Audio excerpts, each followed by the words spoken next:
Welcome to week 18, the last week for the Bears 2023 season. It's going to be a good one. They're taking on the Green Bay Packers. So we brought in our Packers specialist, Chris, and we're also joined by the famous one, Matt Jansen himself. What's going on, guys? Yeah, thanks for having me again. And congratulations to Matt, who won my fantasy championship this year. In the final year of the league, he is holding up the trophy, counting his money. Don't spend it all in one place. Yeah, I think I'm going to go up to Green Bay and make it rain somewhere with that. But yeah, hey, I'm excited. Glad I finally beat all the Packer fans in Chris's league. That was like a goal for me. And what a draft I had. Got a Josh Allen and Kyron Williams. So excited to get going. Happy it's Bear Packer week. Glad to have you on, Chris. Man, it's always good when we have you. So it's kind of ready to get rolling with this. And typical Bear Packer fashion, towards the end of the year, someone's feelings is going to get hurt if they don't win. Yeah, absolutely. Okay. What are your thoughts? Yeah, we'll talk more about it. Weekly recap that we've been doing this year. The Chiefs were able to clinch the division against the Bengals and their backup quarterback. It was a close game, but Browning couldn't get it done for the Bengals. Chiefs win the AFC West. Is that 8 straight? Is that right? That might not be right. You're gonna have to fact check that. It is 8 straight. 8 straight for the Chiefs. Yep, I just got word from Raji that it is. And then the Bears had a big win over the Atlanta Falcons, which ironically enough helps the Packers, and also it doesn't eliminate Atlanta. They still get to potentially win the NFC South with some help if the Panthers are able to win over the Bucks, which a Panthers loss doesn't hurt the Bears anymore because they already clinched the number one seed, number one pick, which is a huge deal. So we'll see where that goes. That'll have to be another podcast. So impact players this week. Here's some guys I'm looking at. I know you guys have others that you might want to bring up, but for the Bears, Montez Sweat, he wasn't around last time these two teams played.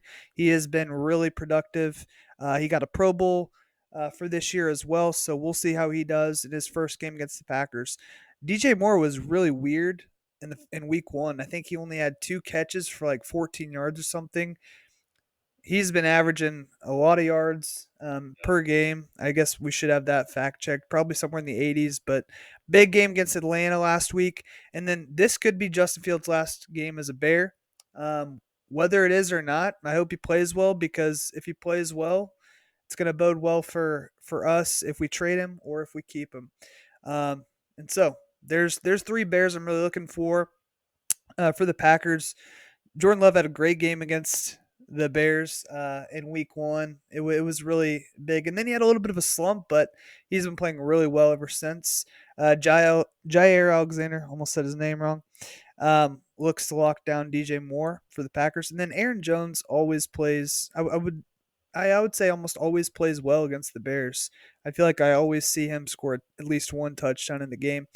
So there's our starting guys. Why don't you guys go ahead and talk about some of these guys and other guys we don't have on here? Yeah, I guess just to kind of expand on Aaron Jones and talk about the importance of him. A.J. Dillon's out this week with a stinger. Jones had been hurt for the majority of the season, went from a hamstring injury to a knee injury, and the last couple of weeks he's had 120 and 127 yards on the ground. So he's going to have to play big for the Packers to win that game tomorrow. And, Jair Alexander coming off the team suspension because he appointed himself captain and almost messed up the coin toss, and it was a disaster. It seemed like this week in his interviews that he's refocused and ready to return to his leadership status with the team, and he's going to have to lock down DJ Moore. Hopefully Joe Barry puts him in a position where he can showcase his talents in that regard. But the Packers have a lot of players questionable on the injury report, especially in the passing game. Jaden Reed, who is the best Packer rookie receiver of all time. He surpassed Sterling Sharp, the numbers that he put up in 1988 with 55 receptions. He's at 60 right now. for the season. And he's having a nearly identical year to Romeo Dobbs, which is a great surprise for Green Bay. Dontavian Wicks and Christian Watson are also questionable. And then going to the tight end position, Lucas Musgrave might actually come back this week to join Tucker Kraft on the field. Musgrave had been out with a lacerated kidney from the Charger game a few weeks back. So help is on the way. Hopefully it's not too little too late.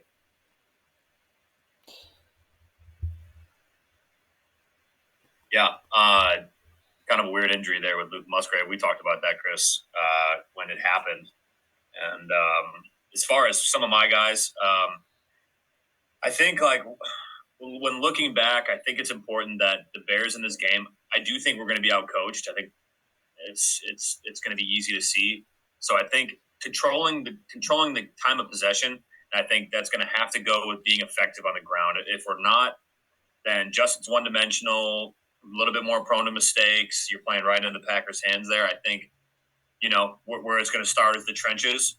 And I will say, I think our offensive line, especially with our identity, number 76, Tevin Jenkins, when he's back, I just think we have a nasty edge to us. And I thought you started to see the impact of it last week and throughout the year when we run the ball and we're downhill and Tevin Jenkins is literally winning leverage off the line on the goal line and popping people's helmets off, and we're able to just make the game easier for our offense. Not just Justin Fields are making it easier for our offense in general. So that's a big one on the Green Bay side, especially now with Jalen Johnson out. I think that gives the edge to the Green Bay receivers. If you're not a Packer fan, you probably haven't heard a lot about the receiving corps, and they're not highly touted guys, but just watching them live and watching them throughout the year, there is something there. There's something to that core.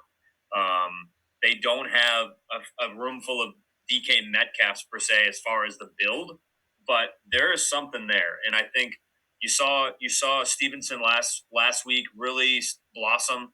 Our secondary, surprisingly, I don't think has really been our weakness for the back half of the year, but I think the edge is there with Green Bay.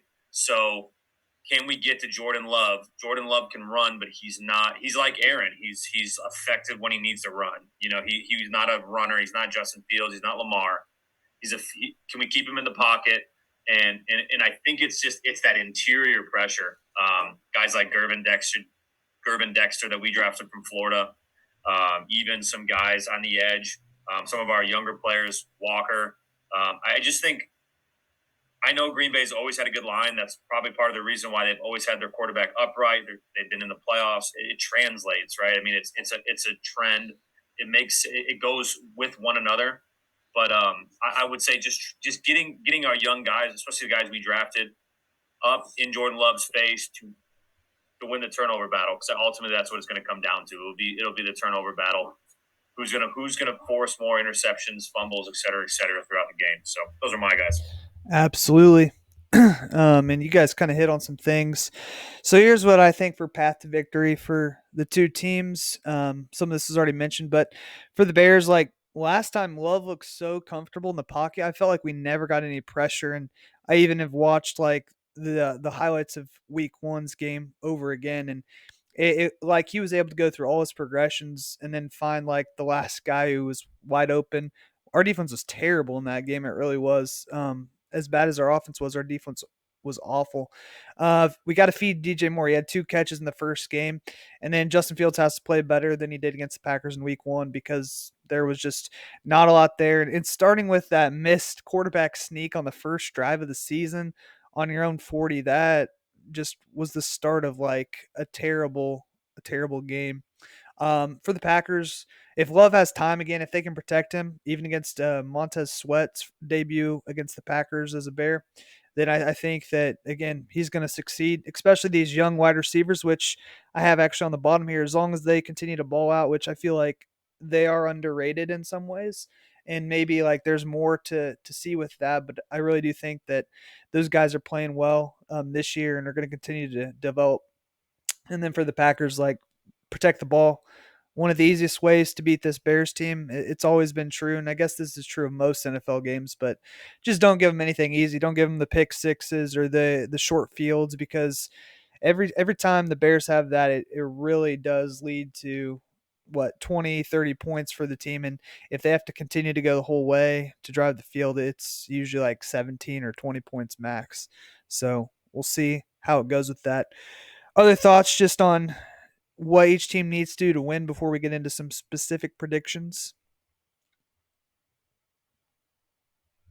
Yeah, I can kind of expand off on Jordan Love. I mean, Matt knows this. It's no secret. I was not a Jordan Love guy going into this season. I wasn't super confident as a fan in his ability to lead this team, especially the youngest team in the NFL. And he's kind of made a believer out of me. The numbers don't lie. And since the Pittsburgh game this year, he's been lights out. You look at some of his numbers. He has 30 touchdown passes, which is good for third in the NFL. 11 interceptions, so 30 touchdown to 11 interception ratio. And, he's 10th in passing yards with just over 3,800 yards. So I'm super pleased as a fan with his development over the course of the season. And if the Packers are able to win this game and make it to the playoffs, just to have that experience to try to build on something in future years, it's huge for a young team. Yeah, I think this will be a really fun game in a lot of different ways, because there's a whole big debate out there about whether the Bears should keep Fields or draft Caleb Williams. If you keep Fields, you can trade that pick in number one and do a bunch of stuff potentially with that, like they did last year to get the number one pick this year overall. And so getting DJ Moore and the number one overall pick for the number one overall pick last year, and what was Bryce Young, who didn't look very good this year, looked like a great pick. They also get a number two in the future as well out of that.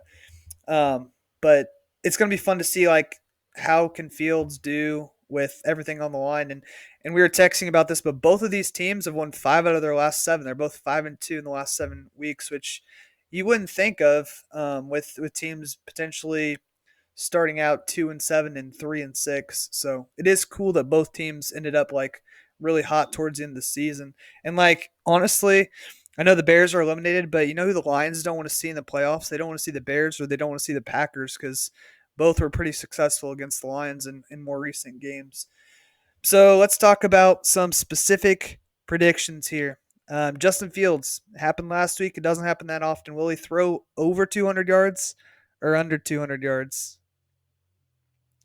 I'm gonna say he goes over that. Normally, I've taken the under like pretty much every game. I think he goes over because I do think we're going to be a negative game script. Not that I necessarily think we are going to lose, but I think it'll be more competitive. But I'm gonna say under there.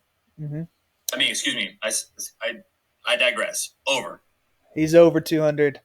I'll take the over. It only has to be like 205. Last game I think it was like what was it, 218 or 230 or something. I just looked it up. I should know, but he ended up there because we were down 38-14, which at that point I don't even know if any Bears fans were watching. Um, Packers gonna get over or under 2.5 sacks. Well, can I jump in on the over under? Oh yeah, sorry, Fields? my bad. I'm going definitely over on that. As a no secret, Joe Barry has struggled with this defense, and a lot of the fans want to see him, gone from the team. And we made Baker Mayfield look like the next coming of Joe Montana. The last time we had a home game at Lambeau, he had a perfect passer rating, through 350 yards, right? So, and plus the fact that Packers have struggled with running quarterbacks, right? So, I would say Fields will get over 200 yards passing, and he'll be a threat in the run game too. I hate to say it, but that's what we've seen consistently this year. Yeah. Okay. Over under Packers 2.5 sacks. I'm taking the over. I feel like every time the Bears play the Packers, multiple sacks are had by the Packers. In fact, one time I think Clay Matthews had like 5 or 6 in the game on Jay Cutler. Clay was Jay's dad. I mean, let's just say what it is. Charles Woodson and Clay Matthews birthed Jay Cutler. I'm gonna go. I'm gonna go under. I think Justin has that it factor with getting out of sacks and getting out of the pocket. So I'm going to say 2 is probably the number, but it could be 8. But I'm going to go under on that one. Yeah, for me, this is hard. I'm going to say under. We haven't been getting home a lot. Yeah, but the Bears now don't even have their starting center, so that factors in as well. Which, That's a blessing. yeah, That's a blessing. maybe it's a good thing. Okay, over under for this game is 45.5. At least it was when I checked earlier today. What do you guys taking it? I'm gonna say under. I'm gonna say I actually have 45 points in my prediction, so under 45.5. Normally, a rivalry game, you always go under, especially the gravity of it, and I think both offenses could get sluggish at some point. I think they're just both very young. They're both young offenses with young pieces, and maybe not everybody's favorite coordinator. I know LaFleur calls your plays. I would love for LaFleur to call plays for us, but I'm gonna say over just because of the fact that I think both of these defenses and secondaries are more vulnerable than maybe they've been in the past. So I'm gonna go over there. I'm going under, but very close to that number. Packers have scored over 30 points the last couple of games, which the last 2 weeks, that was the first time since week 1 that they went over 30 points. So just going with the average, I'm thinking under. All right, Justin Fields, is he gonna have over under 1.5 touchdowns? I'm gonna say, man, I don't know. I'll say over. He gets a rush, he gets a pass. That's most likely that's what he averages.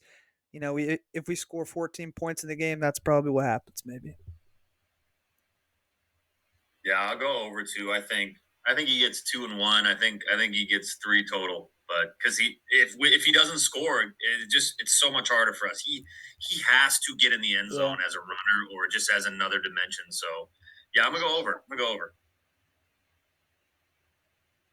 Yeah, I think he plays a role in both of the touchdowns they'll score tomorrow. You hear that, fam? You hear that already? Both. All right. Here's the one I decided that had to be on here because it almost always happens. Is there going to be a defensive touchdown? I should have put defense or special teams touchdown here because I feel like every Bears Packers game has some. We talk about this every time. I always bring this up. There's always some play that happens. And you're like, what is that? So are you guys taking defensive touchdown? I'll throw special teams in there as well. Defense or special teams touchdown in the game? Yes or no? Yeah, so Chris doesn't have to tell the story, but he's got a good story on a defensive touchdown. Or no, it was a special teams touchdown, wasn't it? It was a special teams touchdown. The one they got called back for holding? Is that the one? Yep.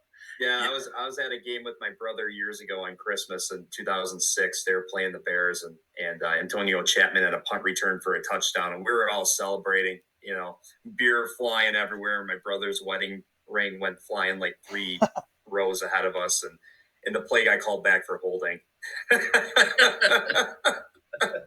You hate to see it. Yeah, I'm going to say no, but defense and special teams, with turnovers, it usually plays a big factor in these games. So wouldn't be surprised if it did, but I'll just say no for the sake of the bet here. For the sake of Andy Ring, you're going to say no. All right. I'm going yes because without a Bears Packers game, it's like not having wedding cake on your wedding day, man. I'm telling you, it just doesn't seem right. So I'm going to go yes. And I don't know what that is on DraftKings, but I'm going to dabble with it. So we shall see. Ironically enough, I didn't have cake at my wedding. We had Betty Ray's ice cream truck instead. Oh, wow. Isn't that crazy? Yeah. I'm cool with that. It was awesome. I was not sure until it happened, and I was like, oh, this is a great choice. Okay. You guys got some trivia? You got a stumper for me today? Yeah, I have 2. I have one for Chris and I have one for Scott. There we go. We're gonna go Chris first. Here. Chris, what down and distance was made infamous among Packer fans on January 11th, 2004? That's the 4th and 26 game against the Eagles. Freddie Mitchell. Incredible. I still don't understand how that play happened. I was at my my aunt and uncle's house. I was watching in the basement. This is gonna be crazy. This might lose my fans, but I actually for some reason I decided I was rooting for the Packers to get that. to win that game, and I don't know how did they get the 4th and 26. It's still not the double doink, which today is the 5-year anniversary of the double doink. Everyone, 5 years. Mitchell Trubisky and Matt Nagy could have been a great duo if that field goal goes through. Who knows? Goodness, I mean, both of those games against the Eagles. So Wow, I'm crazy. gonna go back to Scott, but I do have another one for Chris here because he was able to get that so quickly. Scott, first one I have for you. So there's 3 quarterbacks that have thrown passes for the touchdown passes for the Packers in the last 25 games versus the Bears. Obviously, we know the first 2 are going to be. Say 3 touchdowns. No. 3 quarterbacks have thrown touchdown passes for the Packers in the last 25 games versus the Bears. Obviously, we know Brett, Vikett, and Favre is one of them. Aaron Rodgers is the other. Can you name the third Packer that has thrown a touchdown versus the Bears this century? Is it Huntley? Brett Huntley? Didn't he throw one from UCLA? Yeah, it should be. He played it. He started a game. He threw one against Mitchell He threw a Trubisky. touchdown. I thought he did. If it's not him, it's got to be Matt Flynn. That's not what I have. Go with another option. I'm not going to say that this fine technology is incorrect, but if you have another answer, I'd like to hear it. Well, because that's not what I had. Packers Bears games with not Aaron Rodgers or Brett Favre playing. You got Jordan Love. You got Huntley. I know he played for him. It's not Deshaun Kaiser. Is it Seneca Wallace? He didn't throw it. Did Seneca Wallace throw a touchdown pass? That's not what I had. Ah, man. Because I don't know about Kaiser threw a pick 6 to Khalil Mack. Does that count as a touchdown pass? Yeah. Was that when Rodgers went out? That was in that game. Yeah. Week 1, wasn't it? Yeah, that was. I'm still suffering from that one too. Yeah, And then I just saw the 4th and 8 when he hit Randall Cobb. There's no way. There's no way we should have. Let's not talk about that. So the answer that I had that Raji brought to me from the Middle East was Craig Nall had a touchdown pass against the Bears January 2005. He was 7 for 13 with 131 yards and a 31-14 win. 2005. Craig Nall. That was 20 years ago, Matt. I don't know that I believe that.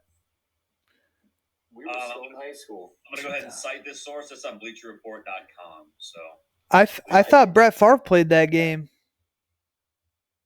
because we played him on Christmas at Lambeau. He probably was taken out. 7 for 13. Maybe he just came in. Oh, maybe he came in towards because Nathan Vasher had a pick 6 in that game. I'm pretty sure too. All right, but Chris, we got to go one more to you because you answered it so quickly because you're such a connoisseur of Packers knowledge. Okay, Chris. So, here we go. Which Packer has the most touchdown receptions for the team in the Bears-Packers series since 2000? So, who has the most touchdowns besides quarterbacks and running backs? Touchdown receptions for the Packers versus the Bears in this series since 2000. I'm going to go with James Jones. Ooh, I didn't even think of that. That's a great guess. I got Greg Jennings, 5 touchdowns versus the Bears. That sounds about right. Really? Greg Jennings has 5 receiving touchdowns, mostly from 2000 to 2011. I think James Jones did all of his work he killed the Bears, but the hoodie. But yeah, he killed the whole other league, too. He killed the rest of the league, too. That guy was crazy. That guy came out of nowhere, too. That was a good receiving core. Jennings, Jones, Driver, Jordy. I mean, when you have Jordy Nelson as your number 4 receiver, and that's the receiving core that Rodgers inherited. That's true. Not short on talent up in Cheeseland. All right, guys, we ready for the prediction? Sure. Prediction time. I have to do this way because even though I feel good, I still just feel like I don't have any faith in us beating the Packers, if I'm being honest. So I'm taking the Packers 24-21 over the Bears. I feel like it'd be a good game. As long as Justin Fields plays well, win or lose, it's a win for the Bears. Because if we lose this game, our draft pick is higher. If we win this game, then all of a sudden we start going ahead of other teams. And so then we go from like number 1 and number 10 to number 1 and maybe 12. I don't know. I guess that doesn't matter that much. But if we win, of course, we beat the Packers. It's a great win. Even if and it potentially eliminates them, they can still get in the playoffs even with a loss, though, which wouldn't be that crazy because the Seahawks have to play the Cardinals. Kyler Murray looked good against the Eagles last week. The Lions are going to play the Vikings, and then the Saints or Falcons would have to lose, or Saints or Bucks would have to lose. I guess that's asking a lot, but Packers aren't necessarily out either way. So, what are you guys taking? I'm going to go with the Packers winning also, and that's more with my heart. This is one that I'm actually worried about, right, as a fan, because last year the Packers were in this game, the same game against the Lions, lost at home. Aaron Rodgers' last game at Lambeau Field, right? So here we go again, 8-8 team, win and you're in. But I'm gonna take a silly score here: Packers 25, Bears 18, because we know Anders Carlson's probably going to miss an extra point, which will force us to go for two at some point in the game, and I think the Bears might go for two also, and it's the best play in football. I like it. It gives you some great scores, and Matt can tell you a lot of stories about the 2-point conversion and the origins there. So, all right, Matt. Guys, hey, you haven't lived life unless you're outside of Lambeau, about 14 beers deep, watching the Grinch do the 2-point shuffle with the 2 fingers down and just kicking those feet out. You haven't lived life. I'm just going to throw that out there. As far as my with snow falling on them, as far as my prediction, I have 27-23 Bears. Now, hear me out. I mean, one of the probably the 2 greatest losses that stick with me. I mean, obviously the Super Bowl when we lost to the Colts, but I would say losing to the Packers in the NFC Championship game, and then honestly the Week 17 you mentioned the Randall Cobb catch. I mean, I was a NPC for 2 weeks. I was not myself for 2 weeks after that play. I think that was in 2013. Something just Correct. feels now, and you look at the optics of it. Green Bay obviously wants to get in the playoffs, and I think they deserve to be in the playoffs. Chicago's not going to make the playoffs. Chicago is playing for, I think, I know there's reports Eberflus probably coming back. Eberflus, Getsy, those guys are playing for their professional lives right now. This is a Justin Fields legacy game. Justin Fields does not perform well, then the fans in the front office have all the reason and all the gas to go ahead and say it's time to cut ties. Let's start the window over with the quarterback. Let's draft and let's restart this thing. Justin Fields plays well, we win, gravy on top. If we lose, but Justin Fields plays well, then it solidifies that he is not the problem. We need to look elsewhere. We need to keep building around this man. So, I think that going into it, something just doesn't feel like a normal Bears-Packer week. I feel like the Bears, this is the best that I've seen the Bears play, Scott, in 3 years? Right? I mean, Yeah. This is the best we've seen the Bears play defense and even offense, especially offense. Offense has been rolling. I mean, not like the Chiefs roll or like the Packers with Favre and Rodgers and even with Love, but just, come down to our level, come down in the mud with the Bears. We're rolling. So yeah. We average 17 points a game. We've scored 37, 27, 24 or something in the last 3 weeks. So. And we're not going to put a 40 burger on the Green Bay Packers. This is going to be a close one-possession game. I believe it. It's going to be cold, snow, maybe. Yeah, and so it just – I'm going to do it for the reverse psychology of hopefully the Bears win. Not for anything more than for next year and the years after to say we can go to Green Bay and win in Lambeau. I mean, that's been the big brother to us for as long as I can remember. It is the big brother, the what we aspire to get up and over to get to where we want to go. Like it's been a cemetery for us. I don't remember the last time I've been to Lambeau, whether I'm rooting for the Chiefs, the Bears, or the replacements to beat Green Bay. And I walk out of Lambeau every time like, God, that place is cool, but I'm mad right now. Like, so it's something feels weird and there's sticky in the air and there's Grinchy all around and enjoy the outcome. enjoy the game, not the outcome, brother. And I feel like that's coming down the pipe here. Bears by 4 in a weird game. And I think Green Bay is going to be stunned. This is something that I think the NFL wants. They want this kind of drama in Week 17. Yeah, they Not do. that they put like Green Bay in there, but I just think they want this. They want this. Oh, you can't play somebody who you're supposed to beat and be in the playoffs. Like they want that Yeah. entertainment value. So something Yeah. stinks, and it's not my feet or Kakana. So Yeah. that's where I'm at with it. I think it's going to be an awesome game, man. I thank you for having me on this year. I'm going to say my partings here, guys. I love you guys. It's always fun. Yeah. Oh man.